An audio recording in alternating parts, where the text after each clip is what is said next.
Hey everybody, what's going on? Welcome to my channel. This is Brad with Being Chill. Today's video is going to be a quick one. I just want to talk about why I think the new iPhone 12 is going to have a terrible battery life, at least compared to the iPhones that we've seen released in the past.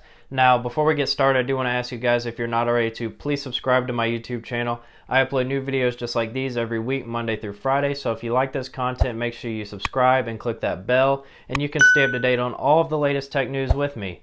Now let's get into it. So let's get into why I think the iPhone 12 battery is going to be the least impressive battery we've seen out of a new iPhone. First off, I want to mention that in the keynote that they didn't talk about the battery life at all, and whenever they threw up the spec sheet in the bottom right corner, we just see a small little tile saying great battery life. It doesn't compare it to another device. They don't say that it's going to be incrementally better. We don't know how many milliamp hours it's going to be. All we know is it says great battery life.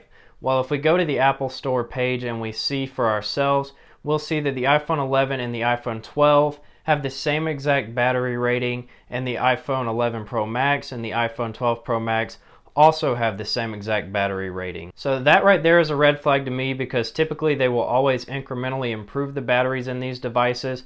Granted, these ones are thinner, however, they should still aim to have the best battery in the newest devices, and it just doesn't seem like a very Apple thing to do for them to release a brand new iPhone that has the same exact battery life ratings as their predecessors. The next, and quite honestly the biggest red flag for me, is going to be the lack of always-on 5G. Apple has come out and stated that they have developed these intelligent algorithms which are going to determine when the best time to use 5G is, and whenever they think that you don't need 5G, they're simply going to lock your phone to 4G.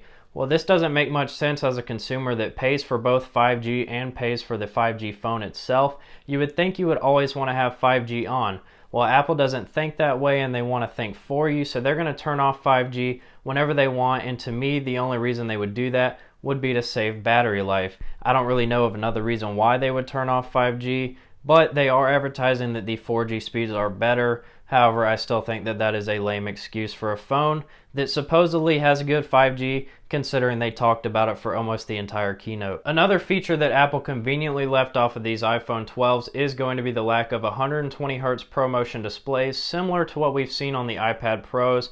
It is worth noting that the iPad Pro 12.9-inch has almost a 10,000 milliamp hour battery, and we can expect the iPhone 12 lineup to have between 3,000 and 4,000 milliamp hour batteries, and maybe less so on the iPhone 12 mini. So the fact that 5G is already stretching the battery life thin on these devices, Apple has clearly decided that they don't want to include the 120Hz screen as well, which has frustrated a lot of customers, especially seeing that these features are already on other competitive flagship devices, and people are not going to want to upgrade to the new iPhone 12 until they get that sorted out.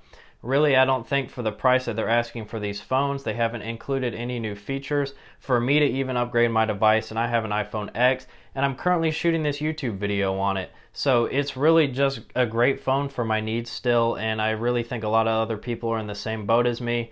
And this iPhone 12 that they've released really just kind of feels like an iPhone 11s or an iPhone 11.5, whatever you want to call it. And I really think that they're kind of pushed to the limits here with the capabilities of this form factor. That's all I've got for this video. Like I said, is a short one, so let me know if you guys agree in the comments what you think the battery life is going to be like. Obviously, we won't see them until the iPhone 12 starts shipping out in a couple weeks, but until then, we just have speculation. So if you like this video, make sure you click that like button, and once again, I upload new videos just like this every week, Monday through Friday. So if you like this content, make sure you subscribe and click that bell, and you can stay up to date on all the latest tech news with me. I'll catch you guys in the next one.